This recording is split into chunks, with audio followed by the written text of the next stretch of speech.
Saya kemarin ketemu dengan orang kaya, minta, Pak Ustaz kasih Kak dulu doa-doa. Nah, wah, dari Singapura maka berobat ini. Saya bilang, wah mahal itu Pak kalau di Singapura. Nah, bilang, satu kali pergi periksa di sana minimal 15 juta Pak Ustaz. Belum ada tiket pesawat. Dalam hatiku, wah, kundu-kundu pasti deket.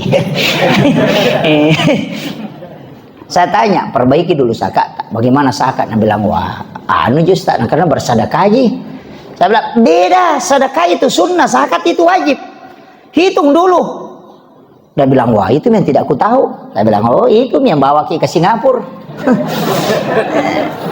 Dia bilang, itu tetangga aku kalau perut sakit kepala, nah bodeks Cina minum, nah berhenti. Nah saya sudah 1 papan ku minum obat yang tas 1 juta, nah tidak mau berhenti. Saya bilang begitu memang. Lah saya tahu sekek itu. Kayak petugas SARA ya, biasa kasihan tidak mampu lagi, tidak ada lagi, ini itu dibaca.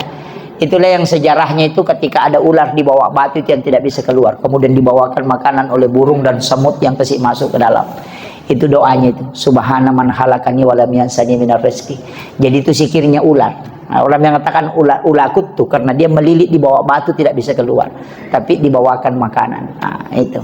Jadi biar kita tinggal di mana pasti ada rezeki dibawakan itu. Gitu.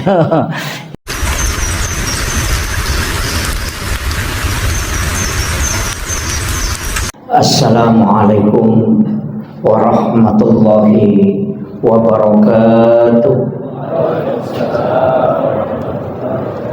Maulaya salli wa sallim daiman abada ala habibika khairil halqi kullihim huwal habibul ladzi turja syafa'atuhu likulli khawlin minal ahwalil muqtahimi. Ya Rabbi bil Mustafa balligh maqasidana waghfir lana ma madaya wasi'al karami. Ya Rabbi bil Mustafa balligh maqasidana waghfir lana ma madaya wasi'al karami. Ila hadratin Nabi Mustafa sallallahu alaihi Muhammad wa ila jami'il anbiya'i wal mursalin wasyuhada'i wassalihin wal malaikatil muqarrabin wa kulluhum ya Allah fis samai wa fil ardi kulluhum musisina jami'ina wal masyayikhina wa masyayikhina Al-Fatihah. A'udzu billahi minasyaitonir rajim. Bismillahirrahmanirrahim. Alhamdulillahi rabbil alamin. Arrahmanir rahim. Maliki yaumiddin. Iyyaka na'budu wa iyyaka nasta'in. Ihdinas siratal mustaqim. Siratal ladzina an'amta 'alaihim ghairil maghdubi 'alaihim waladdallin.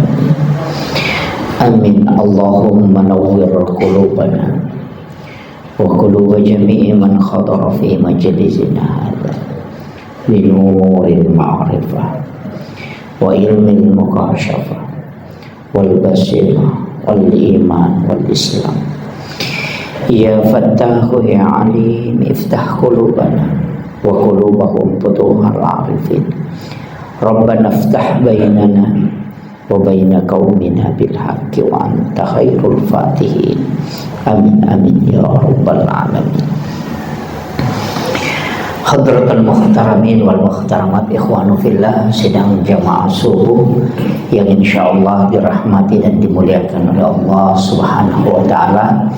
Hamdan wa syukran lillah, salatan wa salaman ala sayyidina wa maulana wa habibina wa syafi'ina wa ala alihi wa sahbihi ajma'in. Alhamdulillah, kita lanjutkan kembali kajian kita pada subuh kali ini. Saya mohon maaf kepada jamaah karena dua subuh tidak sempat mengisi, karena sebenarnya saya minta izin 1 hari,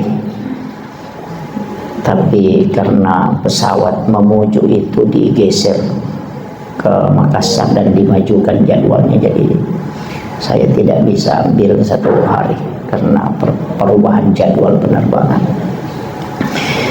Jadi pertama, sebenarnya dalam kehidupan kita ini ada 3 tingkatan seorang hamba.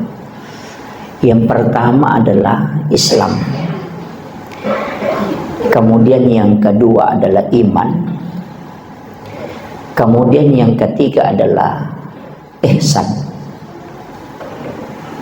Tapi iman itu punya ada buahnya. Buahnya itu disebut takwa. Nanti kalau takwa itu akan melahirkan ihsan. Jadi yang dipanggil berpuasa itu adalah orang beriman, supaya dia mencapai puncak ketakwaan. Makanya iman baru lari ke takwa. Makanya buahnya iman itu adalah takwa. Di atas ketakwaan itu namanya ihsan. Ihsan ini kalau bahasa Bugis mapedece. Saya tidak tahu dalam bahasa Indonesia kalimat yang paling pasti itu kalau ihsan. Tapi kalau bahasa Bugis itu pas sekali. Karena kalau orang melakukan kebaikan kemudian kita juga membalasnya dengan kebaikan, itu bukan ihsan, tapi itu disebut al-khair. Jadi beda. Kalau ihsan itu orang melakukan keburukan ke kita, kemudian kita balas dengan kebaikan. Itu namanya ihsan. Jadi kalau orang baik kemudian kita baik, itu hanya membalas kebaikan. Bukan berbuat baik namanya itu, tapi membalas kebaikan. Kadang-kadang kan ada orang begitu. Ada mobil mogok, dia dorong supaya dia bilang, nanti kalau hujan bisa kita ikut di mobilnya, kan gitu. Ya biasa-biasa begitu. Membantu orang ya karena ada keinginannya, kan begitu. Jadi itu bukan ihsan. Ihsan itu sebenarnya sifat yang paling tinggi hakikat. Nah, ini yang kita mau capai. Karena nanti ihsan itu adalah manusia yang innallaha yuhibbul muhsinin. Allah sangat menyukai orang-orang yang ihsan itu. Jadi pertama iman. Kira-kira kita ini sudah beriman? Sudah beriman? Oh tidak. Kalau Islam oke, bisa. Tapi kalau iman itu ada tandanya. Wa idza dzukirallahu wajilat qulubuhum. Ketika disebut nama Allah maka bergetar kalbunya. Makanya kenapa perpindahan gerakan sholat itu menggunakan kalimat Allahu Akbar, karena itu yang menggetarkan hati. Saya ingin tanya, kalau dengarkan azan kalbu kita bergetar atau tidak? Bergetar atau tidak? Kalau belum berarti belum beriman. itu sederhananya. Kalau tidak bisa dipahami, saya putar sedikit, putar haluang. Saya tidak lari ke iman. Bapak ibu ini pernah muda kan? Pernah jadi anak muda. Ibu-ibu pernah jadi gadis. Kalau waktunya kita anak muda, ada gadis yang sangat kita sukai, cintai. Ketika disebut namanya, apa ada di dalam sini bergerak? Itu namanya wajilat qulubuhum, bergetar. Sebut Maryam, si Maryam, langsung bilang gitu. Bahkan sahabatnya saja Maryam lewat, itu, ada temannya ini, mungkin ada di belakangnya. Itu namanya bergetar. Itu karena cinta kepada seseorang, itu membuat ketika namanya disebut itu bergetar. Nah, itulah yang disebut dengan cinta. Karena cintanya itu, kalau dalam Islam itu karena cinta kepada Allah, itulah tanda iman.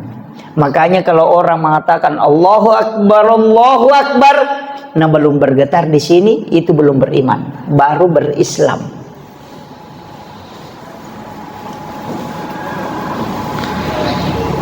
Agak berat ini ya. Saya pelan-pelan ya, supaya kita ngaji tasawuf sedikit ya. Jangan, tapi tidak terlalu berat. Terlalu berat. Saya usahakan membahasakannya dengan ringan. Jadi bagaimana cara membuat kalbu ini bisa bergetar? Perbanyak menyebut kalimat Allah. Ada namanya itu zikir pidak, Pak. Membaca la ilaha illallah itu 71.000 kali dengan 1 kali duduk. Kira-kira bisa? Ya. Jadi ambil satu waktu, pokoknya tidak ada memang pekerjaan yang lain, itu saja. Pokoknya pakai tasbih, hitung. La ilaha illallah, la ilaha illallah, la ilaha illallah. Itu. Jadi ditarik la ilaha illallah, itu akan masuk ke sini. Kalau hanya baca la ilaha illallah, burung beo juga pintar. Ya, ya. Jadi itu talaki zikir yang disampaikan oleh Rasulullah kepada Sayyidina Ali karamallahu wajhah. Makanya ketika kita tahlilan, kenapa panjang 3 kali dulu baru percepat itu la ilaha illallah? Itu karena Nabi mentalaki ke Sayyidina Ali itu 3 kali. Jadi la ilaha illallah. Jadi jangan baca langsung ya. Itu dibaca 71.000 kali. Itu zikir pidak. Ya, namanya zikir pidak itu pembebas. Karena sama di air, Pak. Kalau mau dikasih mendidih mesti 100 derajat. Tidak bisa mendidih kalau tidak 100 derajat. Nah, kalau kalbu ini terbungkus belum tembus, itu mesti 71.000 kali baru bisa tembus. Ada yang tidak sampai. Ada yang hanya sampai 60.000 sudah tembus. Itu sudah los, bunyi sendiri tuh. Nah, itu sudah tembus itu. Sama dengan air yang mendidih itu menggelembung. Itu. Berapa derajat baru bisa mendidih? 100. Kalau besi berapa? 400 lebih. Nanti 500. Jadi kalau hatinya baja, oh itu banyak. Banyak kali. Tapi kalau hatinya hanya air atau hatinya sudah mulai mau mendidih, itu sedikit saja. Makanya ada orang dikasih zikir, kau baca 1000. Yang satunya dikasih, kau baca 100. Yang satunya kau baca 40. Karena kalau itu tergantung, sama di baju. Kalau kotorannya banyak sekali, itu harus dibersihkan betul. Sama di kamar mandi kan, kalau keramiknya kotor 3 bulan tidak dibersihkan atau hanya disiram air saja, oh itu harus digosok dulu itu. Bahkan pakai prostek apa? Esos ya. Pakai SOS. Itu seperti gelar saya tuh. Ini Pak Pertakoli ini tidak pernah benar menyebut nama gelar saya nih. Dia sebut S baru Esos itu kayak gitu. Iya. Jadi SOS itu sarjana pembersih lantai. Ya. Ya. Iya, kan Esos itu namanya Superpel.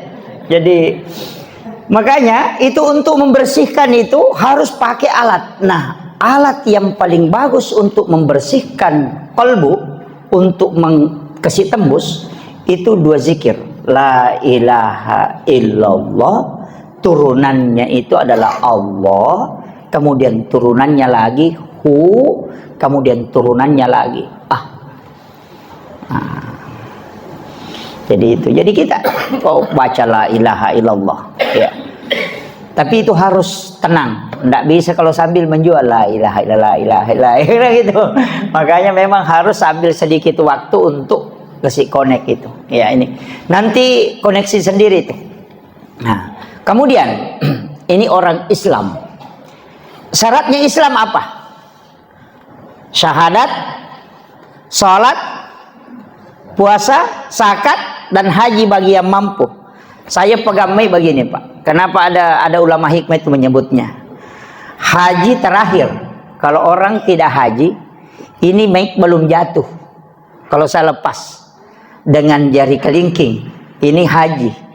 Kalau ini zakat, puasa, ini belum lepas ini. Tapi kalau zakat, ini belum lepas.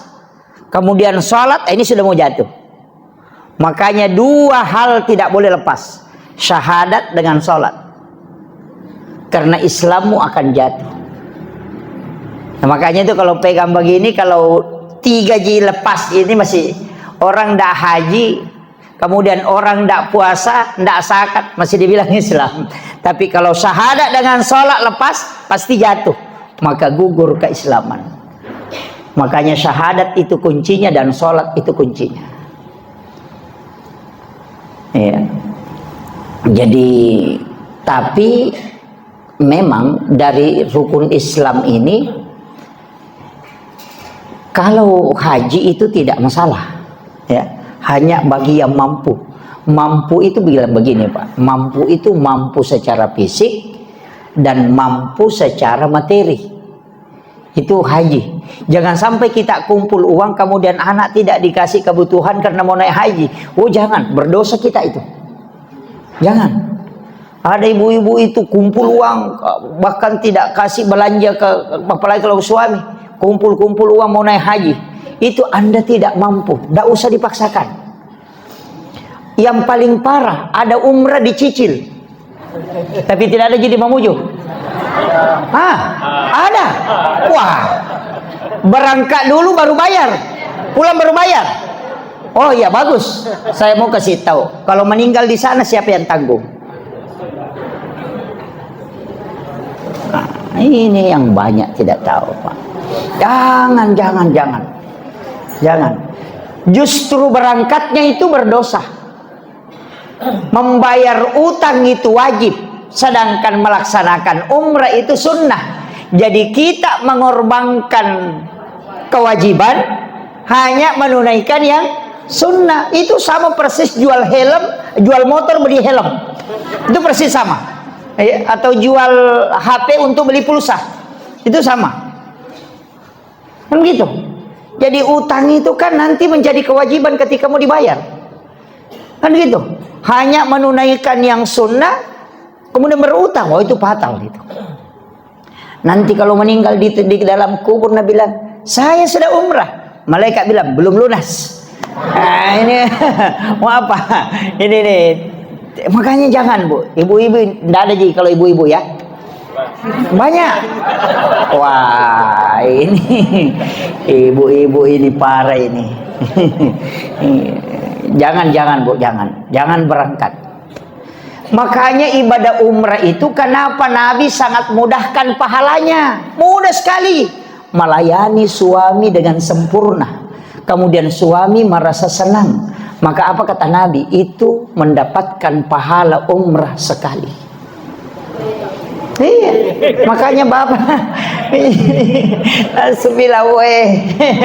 makanya bapak-bapak harus pintar. Kok bi istrinya saya mau umrah. Iya. Itu hadis. Dulu itu saya bilang begini Pak, orang berangkat umrah puluhan juta, waktunya sekian lama, kemudian perjalanannya melelahkan, ibadah dari ibadah ke ibadah. Kenapa kok Nabi gampangkan sekali pahala umrah? Gampang sekali Pak. Sholat sunnah duha 2 rakaat kata Nabi. Bahkan sholat sunnah suruk yang kita lakukan, sholat Isra'in yang kita lakukan setiap pagi, itu bukan hanya pahala umrah. Haji dan umrah bersama Rasulullah 3 kali.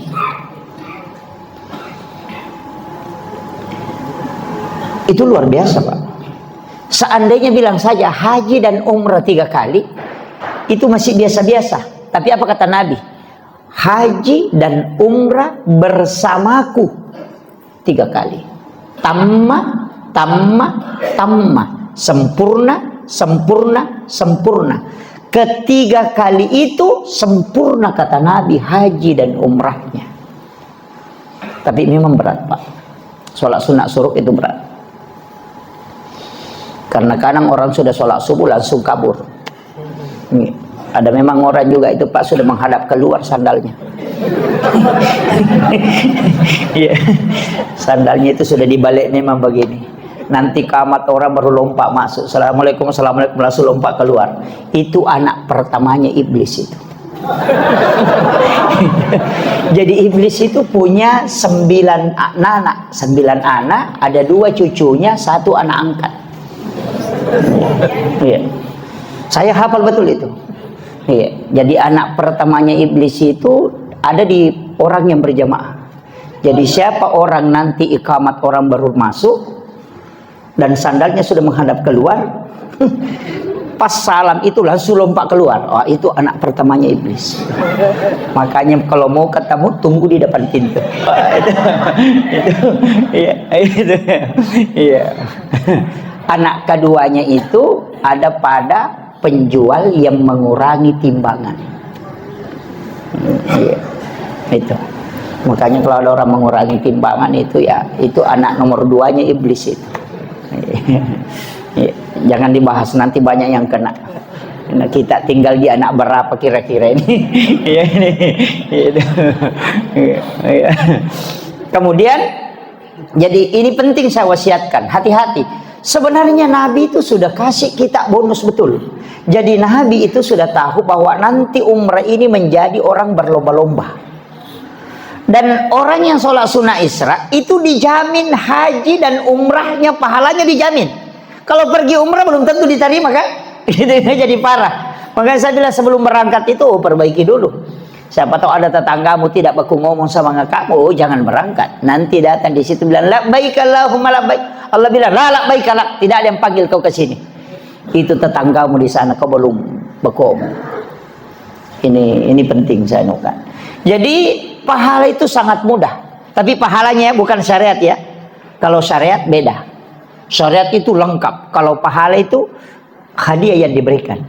Jadi itu makanya kalau mau banyak pahalanya, Pak, sama kalau orang buka puasa. Kita kasih buka orang 10, itu kita dapat pahala puasa 10 itu. Makanya Islam ini luar biasa. Sama dengan sholat yang kita lakukan kalau sholat sunat awabin. Itu kan sama dengan 12 tahun sholat. Itu luar biasa. Makanya ada orang nanti itu, Pak, dia kemudian ketika dihitung umurnya, terlihat tercatat umurnya dia hidup itu cuma 50 tahun. Tapi setelah dibuka kitab catatan amalnya, umurnya di situ tercatat 50.000 tahun lebih. Dari mana? Karena pahala sholat yang dia lakukan itu terhitung. Nah, makanya itu yang disebut dengan umur yang pendek tapi barakah. Kan Nabi sudah minta ke kita. Nabi memang minta supaya kita tidak panjang umur. Iya. Nanti terlalu lama diperiksa, Pak. Sama di pejabat. Kalau ada bupati 2 periode lama diperiksa itu. Lama. Camatnya 10 tahun tidak berhenti. Lama diperiksa. Tapi kalau ada camat cuma 3 hari menjabat dan keluar sebentar sekali itu diperiksa. Sendak lama itu. Sama di kita kalau tidak lama hidup. Nah begitu. Makanya semua harta itu jangan kita semua yang bawa. Titip ke orang. Titipkan ke orang. Tidak sampai itu harta atau Pak? Tidak sampai. Nanti bisa kita dapat itu ketika sudah kita titip. Kan itu kuncinya. Kan ada bilang harta tidak dibawa mati. Memang tidak bisa dibawa mati kalau kau yang mau bawa. Tapi kalau kau kasih orang pasti sampai. Kan gitu. Jadi nanti sebenarnya begini. Nanti harta itu diserahkan baru dimiliki. Kalau masih ke kita itu baru amanah. Kan gitu. Makanya disebut harta itu adalah amanah yang diberikan oleh Allah. Bahkan bisa berubah menjadi fitnah. Kan gitu. Ini perlu dipahami. Jadi nanti harta itu yang dimiliki ketika sudah diserahkan. Makanya yang masuk di celengan itu, itulah milik kita. Yang di rumah itu bukan milik kita. Itu baru amanah. Karena kalau kita meninggal, bukan kita yang punya. Kan langsung ke ahli waris kan? Iya. Jangankan uang, istri kita ngambil orang. Iya, suami juga begitu. Makanya ndak usah terlalu kita ndak usah. Ya, Pak. Apalagi buat istri kan sebenarnya itu kan bukan hak milik, Pak. Itu cuma hak pakai. Iya, makanya disebut hakut tamlik itu. Iya. Makanya wanita itu, istri itu tidak bisa mentalak suaminya kecuali diwakilkan ke pengadilan. Suami satu kali ngomong mengatakan saya talak kamu, itu jatuh talak. Tapi kalau istri biar cungkir balik, talak, tidak akan jatuh. Biar guling-guling, tidak akan jatuh. Kenapa? Karena dia yang dibeli. Kan gitu. Makanya Imam Syafi'i itu mengatakan kalau laki-laki mau menikah, tidak usah minta izin ke istri pertama. Itu Syafi'i, bukan saya bilang ya. Imam Syafi'i. Jangan saya disalahkan ini. Ini saya kasih tahu. Alasannya kenapa? Tapi saya tidak suruh menikah ya. Alasannya kenapa? Imam Syafi'i mengatakan tidak usah minta izin. Karena dia yang dibeli. Jangan bilang iya, kan hakun tamlik. Saya harus luruskan ini supaya kita paham. Ngaji fikih itu begitu. Begini. Saya ingin tanya, ketika kita misalnya mau beli HP, kita bicara HP, mau beli HP, kita akan tawar. Ini HP harganya berapa? Oh, ini 4 juta. Itulah mahar. Kita akan datang menghitbah. Ini kira-kira maharnya berapa? Cuma maharnya kita di Mamuju ini kayaknya murah. Apa maharnya? Seperangkat alat sholat. Itu murah sekali itu. Iya. Jadi itu mahar kan itu harganya wanita itu. Makanya Nabi menyuruh kita pakai emas. Jadi itu aja maharnya itu. Makanya karena dia dibeli kan dia kasih mahar. Nah, ketika sudah dibayarkan maharnya itu sudah milik kita. Sama HP tadi. Kan kita bilang, saya mau beli HP yang bisa sama YouTube, bisa sama Facebook, bisa sama game, bisa sama, oh ini yang cocok. Dilihat, oh pas. Sama kalau melamar. Begitu kan juga. Nah, ketika HP dibeli kita bayar. Sudah dibayar. Saya mau tanya, HP yang sudah dibeli dengan sudah dibayar itu saya mau tanya, apakah HP itu milik kita? Kan milik kita, karena kita sudah bayar kan? Pertanyaan sebaliknya, apakah HP itu memiliki kita? Tidak. Makanya suami istri itu bukan hak milik, itu hak pakai. Sudah paham? Ini kalau ngaji pikir enggak apa? Iya memang sama dengan HP tadi. Karena dia yang dibeli, maka HP tidak memiliki kita, tapi dia punya tanggung jawab, kewajiban ke kita untuk mengikuti perintah. Dari situlah kenapa istri mesti mengikuti perintah suami daripada perintah orang tuanya. Di situ. Karena dia sudah dibeli. Makanya jangan sembarang menyerahkan anak ke laki-laki yang tidak beres. Kan gitu. Karena memang dia membeli, kita serahkan sepenuhnya itu. Masa kita didik berapa puluh tahun? 25 tahun, 30 tahun kita didik. Mulai dari kecil. Baru kita serahkan ke orang yang tidak beres. Kan kita dengan harga seperangkat alat sholat. Jadi masalah. Itu bahayanya Pak. Ini saya kasih catatan ini. Makanya ketika wanita, kembali ke HP. Ketika HP ini saya mau tanya, bolehkah HP ini diambil orang ketika saya sudah membelinya? Kan tidak bisa. Dari situlah kenapa wanita yang sudah menikah itu tidak boleh menikah dengan orang lain. Dengan dua laki-laki. Kemudian saya mau tanya Pak, kalau saya mau beli HP, haruskah saya minta izin sama HP tadi yang satu? Kan tidak. Nah itulah alasannya Imam Syafi'i. Gitu. Hanya dia bilang kalau mau beli HP baru, tidak usah minta izin ke HP yang satu, karena dia yang dibelikan. Itu alasannya. Jadi pikir itu begitu. Makanya disebut, makanya kalau bapak mau beli HP baru, tidak apa-apa. Tapi tidak usahlah beli HP baru, casingnya saja yang diperbaharui, ya kan gitu. Iya. Makanya istri itu Pak, kalau ngomel, istri ya, kalau ngomel, dia pakai saja. Karena memang semua pekerjaan itu kan dia kerjakan. Dia yang hamil, dia yang dihamili, dia melahirkan, nah begitu. kemudian dia menyusui anak, dia yang menjaga anaknya. Nah itu kalau tengah malam bangun anaknya menangis, itu bapaknya bangun, dia tidak urus anaknya itu. Pas dia kok istrinya, menangis anak tak, padahal anaknya juga. Kan gitu. Sebenarnya itu kan tugas istri tuh. Tugasnya itu hamil, melahirkan, menyusui, merawat anak, mendidik anak. Itu tugasnya. Memasak itu bukan tugas pokok. Mencuci itu bukan tugas pokok. Makanya Rasulullah itu mencuci pakaian sendiri. Jadi sebenarnya mencuci dengan memasak itu bukan tugas pokok istri. Itu kalau suami kerjakan itu lebih mulia. Ya. Iya. Itu lebih mulia, Pak. Makanya Nabi itu kan memasak. Nabi itu mencuci pakaiannya sendiri.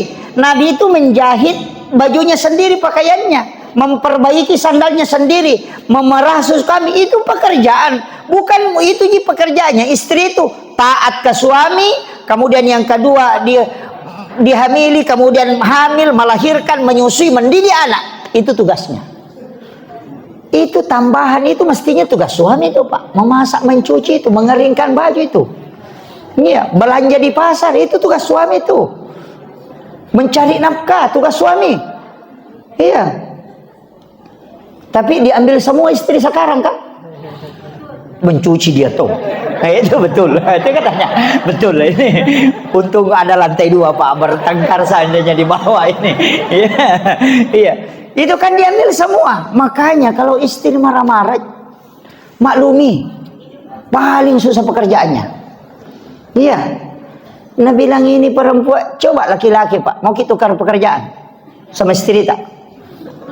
Biar istri ke kebun, kita mulai mencuci, merawat anak, mengeringkan baju, melipat, laundry, pokoknya kerja semua, memasak. Saya yakin 2 hari baru dia bilang ampuh, kembali kan begitu. Iya, berat itu. Kalau bukan orang ikhlas kerjakan itu tidak mungkin. Di bapak-bapak juga ini perhatikan betul istrinya. Kenapa? Kita itu waktunya belum menikah, minta betul kepada Allah. Ya Rabb, berikan jodoh yang terbaik. Kadang kalau sudah mulai pacaran itu apa dia bilang? Ya Allah, jadikan dia jodohku. Kalau bukan, jadikan, pokoknya jadikan. Kan begitu? Iya. Jadi kadang itu dia minta, tapi setelah menikah dia tidak perhatikan keluarganya. Kadang dia marahi. Itu titipan Allah, Pak. Hati-hati. Anak itu titipan Allah. Makanya disebut amanah, bukan milik kita. Ini penting, hati-hati. Saya itu anak sering saya kasih tahu, bapak ini hanya diberi amanah. Kan begitu. Makanya jangan terlalu bersandar kepada suami, Bu. Jangan terlalu bersandar ke ini, tapi bersandar ke Allah. Insya Allah nanti akan dijaga kalbunya. Itu kuncinya. Kan ada yang bilang, waduh bagaimana nanti kalau mati suami? Nah bukan rezekimu di situ. Iya. Allah yang akan menjaga. Cuma kita harus taat. Makanya istri itu kalau sudah taat itu sudah di surga itu, Pak. Kan 3 kata Nabi. 4 ya. Pertama menjaga puasa, sholat fardu. Yang kedua puasa. Kemudian yang ketiga syahwat. Kemudian yang keempat taat kepada suami. Itu yang 4. Kalau ibu bisa lakukan itu, apa kata Nabi? Dia akan masuk surga melalui pintu mana saja yang dia mau pilih. Coba, semua pintu surga dibuka. Tinggal mau masuk, itu pintu surga teriak, kau lewat sini, kau lewat sini. Siapa bagi siapa? Bagi istri yang bisa melakukan, menjaga sholat fardu, menjaga puasa wajib, kemudian syahwatnya dia jaga. Tapi apa kata Nabi? Malaikat Jibril akan turun nanti ketika Al-Quran sudah selesai. Itu Jibril kembali. Nabi menangis.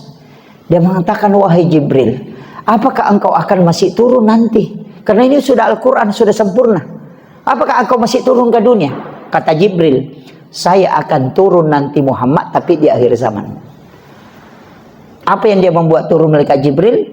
Yang pertama adalah mencabut malunya wanita.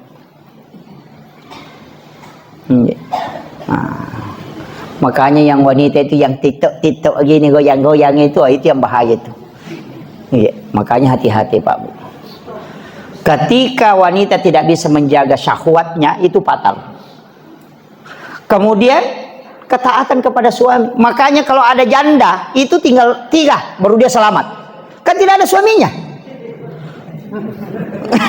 Iya, kan tinggal 3. Makanya janda itu cuma menjaga sholat, menjaga puasanya dengan syahwatnya. Kan tidak ada suami. Makanya janda itu bisa lebih cepat masuk surga daripada orang punya suami. Iya, betul Pak. Makanya ini penting saya wasiatkan. Kita laki-laki itu susah sekali jaminan. Bahkan wanita, kata Nabi, siapa yang punya anak 2 kemudian belum balik kemudian meninggal, itu ibunya dijamin masuk surga. Karena anak itu selalu menunggunya di pintu surga. Tidak mau masuk kalau ibunya tidak datang. Iya. Jadi itu luar biasanya itu. Makanya 3 wanita itu hebat Pak Bu. Yang pertama adalah ibu. Karena ketika dia berdoa semua pintu langit dibuka. Yang kedua adalah istri, karena 3 kali lebih cepat doanya mustajabah dibanding laki-laki. Coba lihat orang hebat Pak. Bagaimanapun hebatnya Soeharto, tapi ketika Ibu Tin wafat, habis dia. Karena barakahnya di situ. Kemudian Habibie kan kita tahu orang hebat, tapi kapan dia tidak bisa melakukan apa-apa? Ketika Ibu Ainun tidak ada. Kemudian yang ketiga SBY kan yang sekarang masih hidup. Siapa yang tidak mengakui SBY? 2 periode jadi presiden, Panglima TNI. Tapi kapan dia tidak bisa menentu kebijakannya? Ketika Ibu Ani sudah meninggal.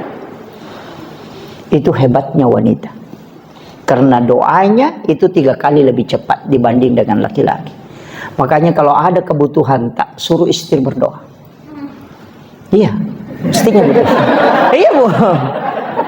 Kalau ada kebutuhan, suruh dia berdoa. Karena doanya itu lebih cepat. Jangan kita laki-laki ini disuruh kerja. Yang berdoa mestinya itu minta rezeki itu perempuan. Iya, cepat itu. Karena 3 kali lebih cepat. Karena malaikat itu sudah menunggu doanya sebelum dia mengangkat tangannya.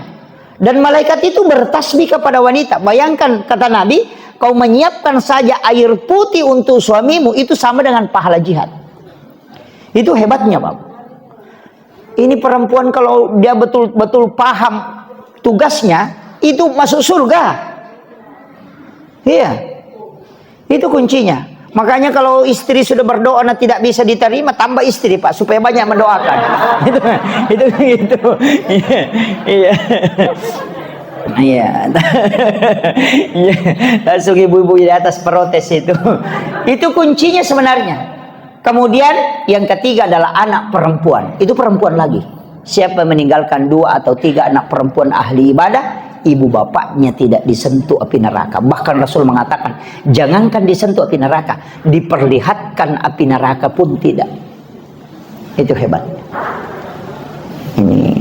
Jadi itu anak-anak perempuan kita, tidak usah banyak-banyak kita tuntut Pak. Tidak usah bilang harus jadi PNS, harus jadi, tidak usah. Rezeki itu bukan dari situ, jalur itu saja. Justru PNS itu terbatas rezekinya. Ya kan? Karena gajinya pasti. Kan gitu. Nggak usah terlalu anu Pak.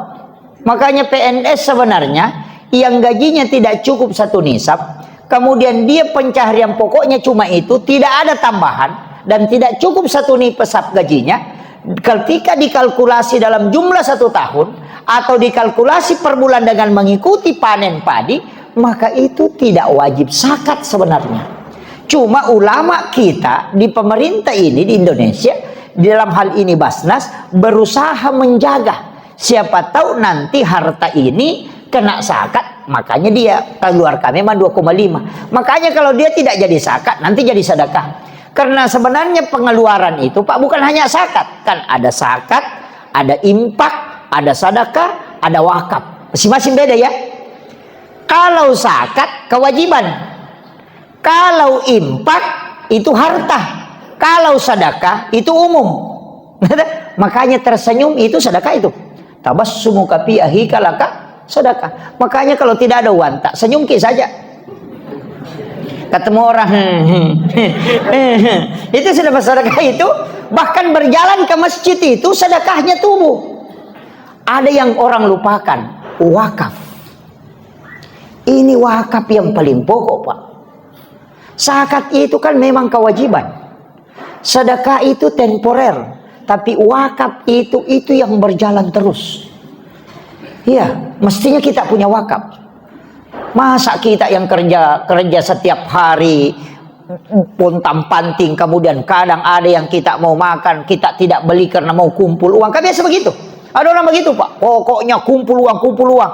Ada penjual durian yang bilang, "Weh, enaknya durian." Dia tanya, "Berapa?" 100.000. Mahalnya. Padahal 1 juta uang di kantongnya. Karena begitu. Saya punya guru itu, dia kasih tahu begini. Aja mo seke kangi alemu na rekomeko malomo dalle. Itu. Makanya kalau mau makan durian na uangnya tidak cukup, pergi beli pop ice rasa durian. Itu. Ya. Saya kasih tahu. Iya. Kenapa? Jangan kau menyiksa itu. Karena orang dermawan itu yang tidak menyiksa, karena semua tubuh ini berzikir. Orang kaya yang sesungguhnya itu adalah mereka yang tidak pernah kikir untuk dirinya.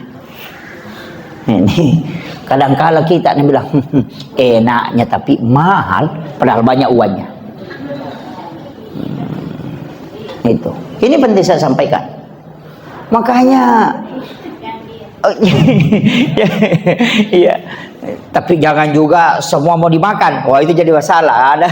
Ada juga istri itu gajinya suaminya 1 juta, pokoknya semua penjual lewat ditahan, semua penjual pentolan, penjual singa itu bikin ubanan suami itu. Itu kan gitu. Jadi itu kunci dalam agama itu. Makanya dalam diri kita ini sebenarnya Pak itu sudah disetting. Ya, makanya kalau mau selamat ini wakaf penting. Masa dikumpul harta kemudian kita tinggalkan? Iya, mesti ada wakaf, tak? Mesti. Kalau ada tanah, tidak usah dibagikan semua ke anak, jangan. Mesti ada yang kita simpan. Kenapa? Itu pahalanya nanti dan penghasilannya dimasukkan ke agama. Cari apa ke pesantren, apa ke masjid. Begitu. Masjid ini juga apa harus dikelola dengan baik. Iya, masjid ini harus dikelola dengan baik. Makanya sebenarnya kalau ada orang mewakafkan tanahnya untuk masjid, jangan wakaf masjid, wakaf untuk pelayanan umat. Karena kalau Imam Syafi'i, kalau wakafnya hanya masjid, tidak boleh ditempati berkurban, itu tidak sah kurbannya. Kan kadang-kala kita kalau berkurban kan di pekarangan masjid, sama dengan menjual. Karena ada orang biasa menjual di pekarangan masjid, kan gitu. Oh, itu tidak boleh kalau wakafnya untuk masjid. Tapi kalau wakafnya untuk layanan umat, itu sosial, pokoknya bisa dipakai semua. Makanya sebenarnya wakaf itu juga hati-hati pengelolaannya. Ini makanya kalau seandainya kita ini mengelola wakaf dengan baik, Pak, Islam ini tidak akan ini. Makanya saya bilang zakat juga di Mamuju ini jangan dikasih keluar. Jangan dikasih keluar ke keluar kampung. Ada yang orang di sini bekerja, cari rezeki, baru dia kirim ke Parepare. Jangan dikirim ke Baru. Jangan. Zakat itu tidak boleh melewati jarak musafir. Bahkan ada yang mengatakan 60 kilo tidak boleh melewati 60 kilo. Dia harus dikeluarkan di sini. Kenapa? Allah itu sudah mengatur rezeki. Ada orang miskin di sini ada orang kaya. Disitulah diturunkan rezeki. Rezekinya orang miskin itu dititip sama orang kaya. Kan begitu. Jangan dibawa keluar. Ada yang bilang, ada saudaraku di situ, Stas. Jangan, kalau mau bawa ke sana, kasih sedekah, kasih infak, jangan kasih zakat. Zakat di mana dicari, di situ dikeluarkan. Jangan dikasih keluar. Makanya banyak orang miskin itu gara-gara begitu, Pak. Di sini mencari, baru dikirim keluar. Nanti Bapak Ibu itu biar bayar zakat, tetap tanggung jawab. Nanti akan ditanya. Itu ada orang miskin di dekat rumahmu, kenapa kau tidak bantu? Tidak Pak, malaikat, saya bawa ke Parepare. Langsung apa kata malaikat? Di Parepare itu ada orang kaya yang tanggung jawab juga di situ. Karena kau tanggung jawab di lokasimu, makanya sebenarnya itu tidak boleh Pak dikasih keluar itu. Yang boleh keluar itu impaknya, kasih sedekah, bawa ke sana kalau mau kasih. Makanya jangan zakat saja yang dihitung. Ini penting ya. Ini kadang-kala kita Pak banyak kan kayak di Papua itu. Saya pernah hitung zakat itu di Papua, kemudian dia mengatakan, kita bawa pulang, enggak bisa. Saya bilang, di sini kau keluarkan. Ini kewajiban di sini. Jadi makanya cari rezeki di Mamuju sini, di pasar sini, keluarkan di sini Pak, jangan dibawa keluar. Nanti kita kalau misalnya mengatakan ada keluarga di sana, ada orang miskin di sana, bukan kita yang ditanya. Kalau yang di sana, orang kaya di sana juga dipepek kepalanya, karena dia paling dekat di situ. Jadi itu per wilayah, sama aja dengan kepala desa, kepala lingkungan. Dia kan bertanggung jawab di lingkungannya, tidak akan ditanya di lingkungan lain. Orang kaya juga begitu, akan ditanya di sekitarannya, tidak akan ditanya yang jauh. Kan begitu. Ini penting saya sampaikan ini. Seandainya semua orang kaya Pak berzakat, nah tidak ada orang miskin. Cuman tidak bisa juga itu hilang orang miskin, tidak bisa. Karena nanti kalau kampanye bupati tidak ada kanunya. Iya. Tidak ada lagi mengentaskan kemiskinan. Padahal sebenarnya yang stres itu pemerintah. Iya, yang stres itu Basnas, yang stres itu bupati. Padahal orang miskin tidak pernah stres. Ya kan? Kadang-kadang juga saya bilang, ini juga orang miskin ngenteng-ngenteng sekali. Duduk di warung itu, minum kopi, merokok, tidak ada bebannya. Pemerintah stres itu rapat, bagaimana mengentaskan kemiskinan, begadang sampai 3 hari itu. Bagaimana mengentaskan kemiskinan, orang miskin santai-santai merokok. Saya bilang ini orang dipikirkan, orang tidak tidur memikirkan, tapi yang dipikirkan tidak pernah santai terus kan. Coba lihat orang miskin itu, enak sekali. Kadang tidur di becaknya, kadang di situ main domino sampai pagi, padahal pemerintah stres pikirkan dia. Dia tidak pernah stres kan gitu. Ini kan begitu. Jadi kadang-kadang orang miskin ini Pak santai sekali. Iya gitu. Tidak ada beban. Ya. Makanya saya kasih tahu, kita orang kaya yang punya hak kewajiban mengeluarkan 25%, tolong dikeluarkan itu. Karena itu akan, apa kata Nabi? Bahkan dalam Al-Quran itu, orang yang tidak mengeluarkan zakatnya, hartanya nanti itu akan menjadi benda yang akan dilelehkan. Itu menjadi api. Kemudian disetrikakan mulai dari jidatnya, kemudian punggungnya dan lambungnya. Gitu. Kalau dia binatang, binatang itu nanti datang dengan besar, kemudian dia menginjak-injak itu pemiliknya sambil bergantian. Itu disebutkan dalam hadis. Makanya harta itu Pak disakati. Hati-hati sekali, apalagi kalau penjual. Karena itu yang membersihkan itu. Bukan hak kita memang itu Pak. Makanya kalau ada orang bolak-balik pergi rumah sakit, nah tidak ditemukan penyakitnya, tidak tahu mau tahu tidur matanya. Penyakit seke itu. Tidak usah banyak tanyakan itu. Ada masalah itu. Ada masalah Pak. Karena begitu. Nanti keluar ketika ada masalah kan. Kenapa mobilnya kecelakaan? Ya karena kalau celengan lewat dia tidak isi. Kan begitu, makanya sedekah itu tak ada faul bala. Jadi memang juga ada beberapa pekerjaan itu Pak sebenarnya menunggu musibah. Kayak bengkel, itu menunggu musibah itu. Iya kan? Dokter menunggu musibah juga itu. Nah tidak ada gunanya itu dokter kalau tidak ada orang sakit. Kan begitu. Iya kan? Tidak ada gunanya, sama bengkel apa gunanya kalau tidak ada mobil rusak. Jadi kalau mau rusak mobil, jangan bilang kenapa lagi nih mobil rusak. Oh bengkel mau ambil rezekinya. Tidak usah jalurnya begitu karena kau tidak keluarkan. Kalau kau keluarkan kan tidak diminta paksa. Makanya disebut as-sadaqah itu tak ada faul bala, menolak bala. Kan gitu. Jadi jangan nanti kena musibah baru kena dipaksa piye. Kau tidak keluarkan sini. Makanya sakit, bolak-balik ke rumah sakit, dibuka matanya, tidak bisa.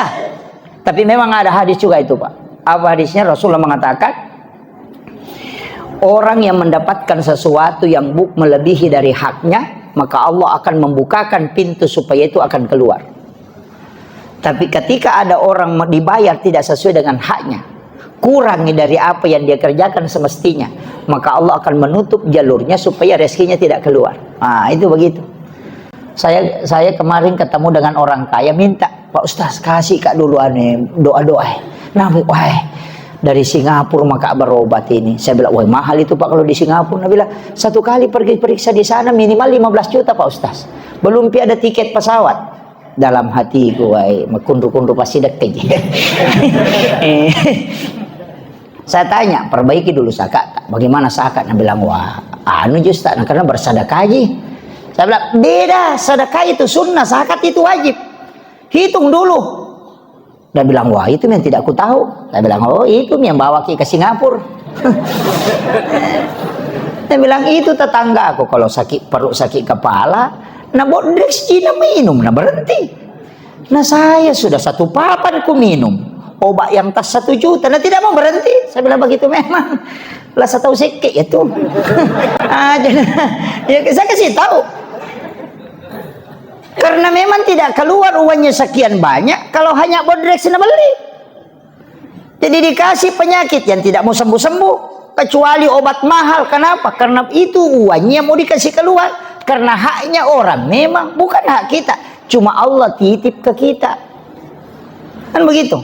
Nah, makanya Pak serahkan. Nah apa kata Nabi? Kalau lebih kau serahkan, pasti Allah kembalikan. Begitu aja. Tidak usah khawatir. Jangan bilang, wah lebih ini sedekah. Aku tidak ada sedekah yang lebih. Tidak usah khawatir. Pasti kembali dengan cara apa saja. Iya. Ada juga doa itu. Subhana man halakani walam yansani minar rizki. Subhana man halakani walam yansani minar rizki. Sudah hafal? Subhana man halakani walam yansani minar rizki. Pak dongan ulah tuh. Kalau orang baca itu Pak, bagi yang tidak punya anak bisa membantu, tidak ada lagi yang bisa bantu, bekerja lagi tidak mampu, tidak menentu pencahariannya, suruh baca itu 3 kali antara asar dan iqamah, 7 kali kalau sudah sholat maghrib, 7 kali kalau sudah sholat subuh. Yang penting ada rezeki di kampung itu. Orang sakit perut kalau dia tidak bawakan, biar tinggal di rumah itu dapat itu. Kalau memasak ini tetangganya dicium memasak ikan, mau baca itu subhana man halakan walai. Saya dengar, nah bawa itu nanti pasti ingat ki. Itu sudah hafal? Jangan dia hafal, bahaya itu. Itu biasanya dipakai petugas SARA ya, biasa kasihan tidak mampu lagi, tidak ada lagi, ini itu dibaca. Itulah yang sejarahnya itu ketika ada ular di bawah batu itu yang tidak bisa keluar, kemudian dibawakan makanan oleh burung dan semut yang kasih masuk ke dalam. Itu doanya itu, subhana man halakani walam yansani minar rizki. Jadi itu zikirnya ular. Nah, orang yang mengatakan ular kutu karena dia melilit di bawah batu tidak bisa keluar, tapi dibawakan makanan. Nah, itu. Jadi biar kita tinggal di mana pasti ada rezeki dibawakan itu. Itu sudah hafal. Nah, enggak hafal ya. Wah ini sudah ada pertanyaan ya. Oh iya, ini dulu baru kita. Iya. Terima kasih Ustaz. Iya. Mohon maaf mungkin menyimpang dari materi. Iya. Tapi berkaitan dengan umat. Terkait dengan fatwa MUI.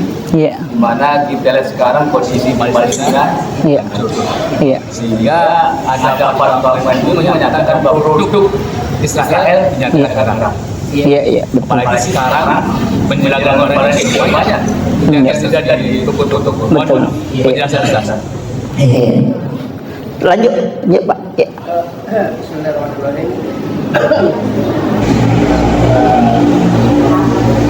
Seluruh jamaah ini saya karena ada Amin. Amin. Bismillahirrahmanirrahim.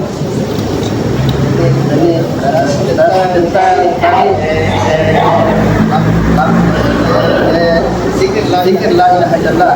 Kalau bisa apakah memang ada tarik nafasnya? Oh iya. Iya. Betul. Iya. Kalau tidak melalui jalur nafas, apakah zikir la ilaha illallah ini dijawab oleh Allah atau tidak? Oh iya. Banyak berapa tadi? Iya, 71.000. Iya. Yang kedua, Iya. tentang tasawuf, pelajaran tasawuf. Ada yang tersurat saja 30 juz. Ada yang tersirat. Kemudian berapa juz yang tersirat semuanya. Apakah yang tersirat ini merupakan berita-berita yang dibawa oleh malaikat? Jibril. Ya atau yang tersikat asam mati. Tersikat atau terungkap yang banyak yang daging. Yang ketiga, Wah, banyak ini. Iya, lanjut. Iya. tentang pahala tauhid. Rasulullah bersabda sallallahu alaihi wasallam, datang Jibril pada suatu hari kepada aku dikala aku duduk dalam keadaan sedih. Iya. Berkatalah, hai Muhammad, apa yang menjadikan engkau? Allah telah memberimu dan umatmu 5 perkara. Betul. Yang pertama, firman Allah, aku Iya. menurut anggapan dan perkiraan hambaku, Iya. Anak. tidaklah ia akan meleset Anak, dari dia pindah perkiraan zaman. dan anggapannya. Iya. Kedua, barang siapa ditutupi amal dan kelakuannya di dunia, tidak akan dimalukan pada hari kiamat. Iya. Apakah ini tentang aib ya antara? Iya. Apakah ini merupakan aib saudara kita, seperti kalau kita mengungkap aib saudara Iya, iya. kita, yaitu memakan bangkai saudara sendiri. Iya. Jadi harus sebaliknya. Iya. Ketiga, pintu tobat tidak akan tertutup bagi umatku selama belum bersekarat. Iya, betul. Yang saya tanya Ustaz, bersekarat itu artinya apa? Iya. Keempat, barang siapa datang dengan dosa sebelum yang mulia oleh Allah, itu sebagai syarat. Iya. Kelima, bukan pertanyaan ini kelima, cuma langsung kita Iya. kelima, yang Tuhan akan melepaskan asap dari orang yang meninggal.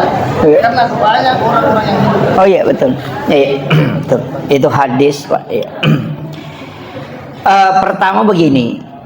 Majelis Ulama Indonesia memfatwakan bahwa seluruh produk Yahudi ini diharamkan.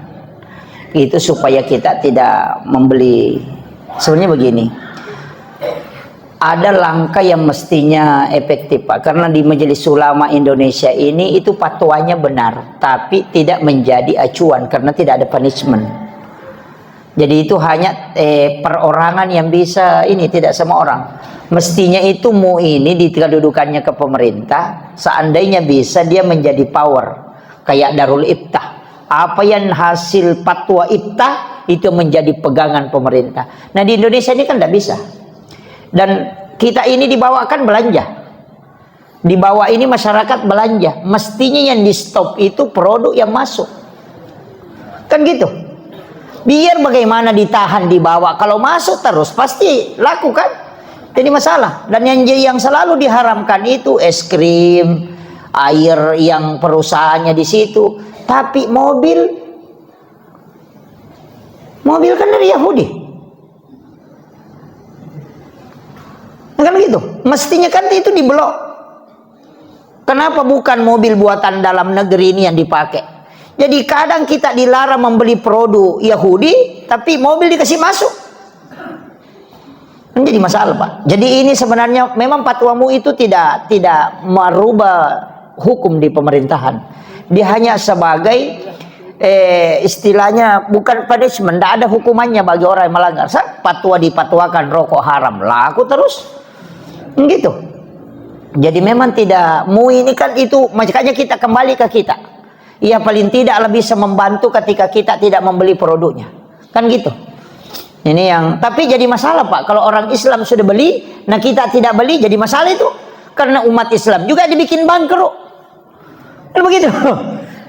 Makanya penjual di sini sudah beli produk Yahudi. Kalau kita tidak belanja, siapa yang rugi? Ya umat Islam juga. Mestinya kan yang ditutup yang di atas. Kalau ditutup di atas tidak ada yang beli, maka selamat ke bawah. Tapi kenapa produk ini masih kasih masuk, baru dilarang, dipatwakan haram dibeli? Berarti yang ingin dikasih ketemu ini hancur Islam juga kan? Nah ini jadi masalah juga ini. Kayaknya perlu dipikirkan itu, Pak. Jadi memang kalau ya selektif lah. Nggak usah, kalau memang bisa jangan dibelilah. Tapi jadi masalah itu tadi, kalau sudah dibeli sama penjual-penjual di sini, kan begitu. Makanya Pak sebenarnya juga begini. Sedekah yang paling tidak punya potensi untuk membuat tersinggung orang itu adalah membeli jualannya.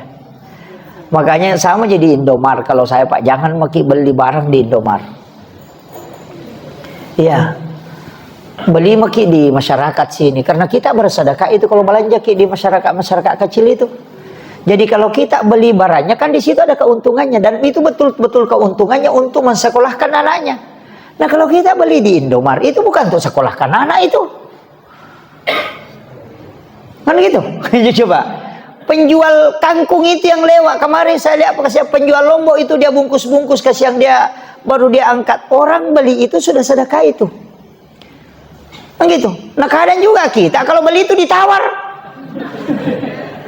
Tawarnya setengah mati tuh. Dia bilang berapa? 5.000. Bisa ke 10.000 tiga? Wih, ini kan jadi masalah. Ini penting ini Pak. Maka sedekahilah penjual kecil ini dengan membeli jualannya. Penjual kue yang ada di sini Pak, penjual kita ini yang orang-orang kita di sini, beli barangnya itu. Ya, karena kita itu sedekah. Ya kan? Sedekah itu karena ada keuntungannya. Jadi kita membeli barangnya. Makanya orang Arab itu marah itu kalau ditawar barangnya. Dia bilang haram, haram, haram. Dia bilang memang tidak mau. Kenapa? Dia bilang kalau ada sesuatu dibeli tersiksa itu jadi masalah. Nah itu. Kemudian begitu Pak ya. Walaupun dipatuakan haram, mestinya yang di atas ditutup. Jangan yang di bawah ini yang dikasih benturan. Itu mestinya ya. Jadi majelis ulama ini mestinya lobinya masuk ke pemerintah, bukan ke bawah dienukan. Iya. Kemudian yang kedua tadi, ini yang pertanyaannya Bapak ini agak panjang-panjang ini. Oke, saya berusaha sesingkat mungkin. Begini, hadis itu bahwa selama napas tidak sampai di kerongkongan, itu. Jadi orang sekarat itu kalau napasnya sudah sampai ke sini tidak bisa diterima taubatnya. Sama ketika Nabi Musa, siapa namanya, Fir'aun. Itu kan ketika tenggelam di Laut Merah itu kan sebenarnya bertobat. Nanti dia tenggelam itu baru dia bilang, aku sudah percaya sama Tuhannya Musa itu. Baru dia bilang begitu, makanya diselamatkan jasadnya. Tapi Jibril itu kan jengkel. Karena Nabi Musa, siapa namanya? Fir'aun itu pintar sekali tuh. Dia sudah lihat, ini sebenarnya Musa ini. Tidak mungkin ini dia bisa membelah lautan kalau bukan pertolongan Tuhannya ini. Jadi dia kan naik kuda, dia tahan kudanya itu, kasih tahu pasukannya jangan maju. Kita pasti mati ini kalau masuk. Karena Nabi Musa ini ditolong sama Tuhannya bisa terbelah lautan. Nah kalau Musa lewat ini, nah kembali air tertutup, mati semua ki. Tapi malaikat itu kan jengkel. Itu malaikat jengkel itu karena jengkelnya itu sama, dia bilang, ini pintar juga ini. Makanya malaikat itu merubah wujudnya menjadi kuda yang sangat cantik. Kuda yang sangat cantik membuat kudanya ini tergoda. Makanya dia ditahan itu tetap jalan karena dia melihat kuda cantik sehingga dia turun ke laut.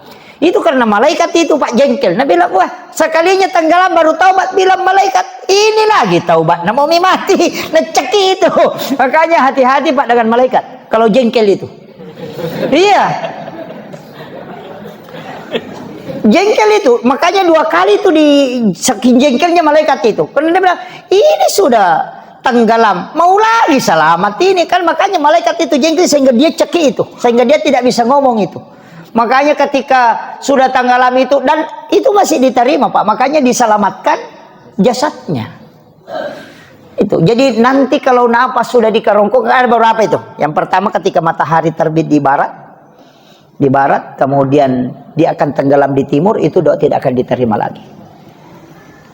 Iya. Kemudian napas ketika dia sudah di kerongkongan. Kemudian ada tadi juga siapa yang menutup aib saudaranya di dunia. Rahasiakan, bukan saja aib kita, aibnya orang Pak Bu. Ada hadis itu bahwa orang yang tidak diampuni oleh Allah dosanya adalah orang yang disembunyikan oleh Allah dosanya tapi dia nampakkan. Hati-hati sekarang, banyak orang berdosa itu like-kan di TikTok, like di Facebook. Sebenarnya apa kata Nabi? Allah sudah menutup aibmu. Dia tidak ingin memperlihatkan ke orang lain supaya orang tidak tahu, tapi kau sengaja menampakkan aibmu itu sehingga membuat Allah murka itu dan jengkel kepadamu dan dia tidak akan menerima taubat. Makanya dosa yang ada di Facebook itu, yang TikTok goyang-goyang, aku pingin di meja, itu yang bahaya itu. Iya. Sekarang kan orang kadang melakukan dosa itu dia live. Kan ada kan? Oh, itulah dosa yang tidak bisa dimaafkan oleh Allah. Karena Allah sembunyikan aibmu, tapi kau sendiri yang menampakkan. Dan Allah bilang, saya tidak akan mengampuni itu Muhammad. Itu bahayanya Pak. Makanya fitnah akhir zaman ini bahaya. Makanya saya bilang, Dajjal sebenarnya itu adalah internet. Dajjal itu internet. Karena Dajjal itu apa? Ketika dia mengatakan Amerika, langsung ada di Amerika. Nah sekarang coba ketik di Google Amerika, langsung muncul itu. Mengatakan hujan, langsung hujan. Bisa menghidupkan orang mati. Ustaz yang sudah meninggal, ketika diketik namanya, muncul dia ceramah. Padahal dia sudah meninggal puluhan tahun. Menghidupkan orang mati. Itu Dajjal sebenarnya, itu HP. Dan yang Dajjal itu mata satu.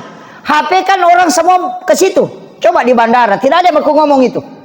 Petugas bandara kemarin tanya, mau anu Pak ini, langkah kepalanya, karena itu mata satu. Dan yang kemudian tertulis kafir. Kafir itu kebohongan. Sekarang kan muncul yang disebut hoax. Makanya Dajjal itu HP sebenarnya. Iya. Kalau Dajjal kan mengatakan hujan, hujan. Iya hujan, coba ketik hujan. Langsung hujan itu. Makanya sekarang orang Pak kurang berdoa itu. Hilang doanya Pak. Dulu itu kalau kita mau ketemu ulama, sholat sunat dulu 2 rakaat berdoa, ya Allah mudah-mudahan Pak Kiai ada di rumahnya. Kalau tidak ada bahaya ini kita bolak-balik. Jauh naik mobil baru bisa ketemu. Sekarang kan enak. Tinggal ditelepon. Pak Kiai di mana posisi? Di rumah. OTW. Masih begitu. Tidak sholat lagi. Dulu kalau kita cari alamat setengah mati, di mana alamatnya? Oh, terus ke sana Pak, baru belok ke sini. Sekarang bagaimana? Tinggal di Sherlock, ngomong sendiri, 300 meter belok kanan, lorong kedua belok kiri, tujuan ada, Anda di sebelah kiri, ngomong sendiri. Kan gitu. Saking mudahnya sekarang. Makanya orang lupa berdoa. Yang paling parah, makanan dihidangkan, ambil HP dulu, foto. Menu makan siang hari ini. Ayo yang jauh mendekat, yang dekat merapat. Makanan kita hari ini. Baru dia simpan HP-nya baru makan, lupa berdoa. Sekarang kan begitu. Ini bahayanya sekarang. Nih, itu Pak ya. Jadi ya. Oh, apa? Bersekarat. Artinya. Oh, sekarat itu sakratul maut. Udah anu tadi. Jalalinya anu. Oh ya, la ilaha illallah ini. Iya. Sebenarnya kan ada 2 versi itu, Pak. Ada yang ngambil dari ujung kaki itu, tarik naik ke atas, itu sampai ke ubun-ubun. Baru ditarik turun ke sebelah kanan, kemudian dibawa ke kiri, di kiri baru dilepas. Itu iya hati, itu latifah namanya. Ada 7 latifah dia lewati itu. La ilah, karena kan begini. Illa, kemudian illallah, kan la ilaha, haknya di sini. Hu, kan ada 2 latifah dia lewati lagi. Kemudian illallah, itu masuk sendiri. Iya, masuk dia. Ya? Bukan. Allah, iya sebenarnya itu lepas hu-nya. Yang ujungnya itu baru masuk, tapi dia kan tidak begini Pak. Kalau di talaki itu kan begini, la ilaha illallah. Itu ha juga. Makanya hu di sini, hu juga di sini. Cuma itu dikasih masuk. Jadi sebenarnya nanti mudah-mudahan kalau di talaki lepas ini agak berat. Terus terang saya iya betul banyak. Ada yang ngambil dari pusar tanpa napas. Ada yang ngambil dengan napas. Napasnya ditarik kemudian dikasih masuk. Ada yang mengatakan kalau napas itu makhluk. Kalau tanpa napas itulah sebenarnya hakikatnya. Jadi itu. Beliau sebenarnya tahu tapi dia tanyakan. Saya kira ini yang penting. Tapi itu yang membuat Rasulullah. Itu yang membuat Rasulullah sebenarnya tadi hadis itu ketika Nabi bersedih kemudian datang Jibril itu pegangan kita betul ya, itu pegangan kita. Jadi berkahnya umat Islam itu luar biasa. Sebelum napas di kerongkongan masih diterima taubatnya ya. Ketika orang itu sudah sekarat, itu sebenarnya Allah juga tidak akan turunkan azab ya, tidak akan turunkan azab ke umatnya Muhammad itu. Jadi makanya selama ada orang sholat Pak, insya Allah tidak turun azab. Yang turun itu adalah rahmat. Makanya karena kita sudah baca assalamu alaina wa ala ibadillahi sholihin. Makanya kalau ada orang sholat itu sudah ada yang mendoakan orang soleh di situ. Itu kuncinya. Saya kira ini yang penting saya wasiatkan. Akhirul kalam wallahul muwaffiq ila aqwamit thoriq. Assalamualaikum warahmatullahi wabarakatuh.